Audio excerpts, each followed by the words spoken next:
the protesters were other, they were foreign, they had to come from America, because he was saying, look, there were no gay and lesbian people in Russia before the Soviet Union collapsed. No, actually, there weren't any gay and lesbian people in Russia before the Soviet Union collapsed.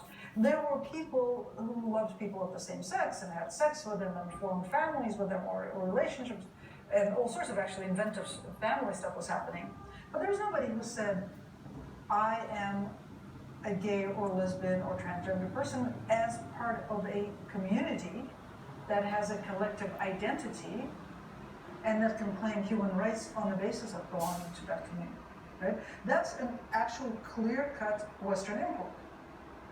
And so this serves as a shortcut for saying, I can take you back to an imaginary past in which you weren't confronted with things that made you uncomfortable.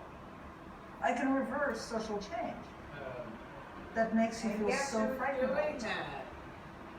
And that's exactly what Trump does when he talks about making America great again.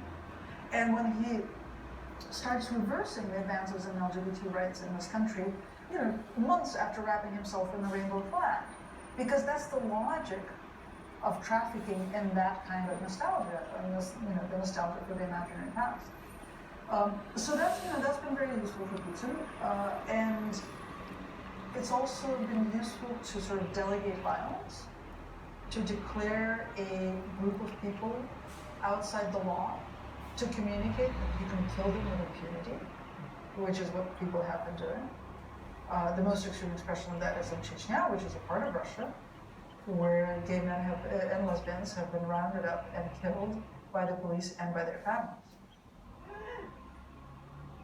It's horrifying, and it's funny when you mention the idea that they've, the sort of pro-Russian separatist movement in Ukraine, thinking of American troops, and I remember going to Ukraine and going to these places and interviewing characters like this about, how they understood this conflict, and they really kept repeating this line that they saw it as the European Union trying to enforce bestiality on their society, which sort of beggared belief. You were like, what are you talking about? But this was the information that had been fed to them, that somehow the West, with all its sexual permissiveness and perversions, was somehow seeking to infect their social sphere. I'm doing a video. That brings me on to someone who you talk about in the book, and we don't need to get into him per se, but Alexander. Oh, but I really want to hear about your interview with him. Oh, I couldn't see what we'll talk about that later. No, but this idea that, so Putin had come, he had exploited this moment, he had created at least the illusion of stability, but now he was somehow in need of an ideology. And so it was a resurgent superpower in search of an ideology. And my question to you is, do you think that the Russian state has successfully articulated an actual ideology, or do you still see it as being reactionary to whatever, to being whatever the Western ideology is not? I don't actually think that there's a contradiction there.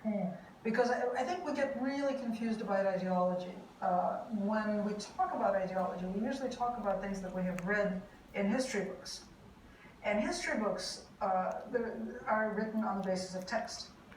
Text privileges ideology. Text makes it seem like ideology is central and like ideology is coherent. Because in retrospect, we're always making sense of things that happen. Is she affiliated with something? Oh, she's a writer. She's an expatriate from Russia.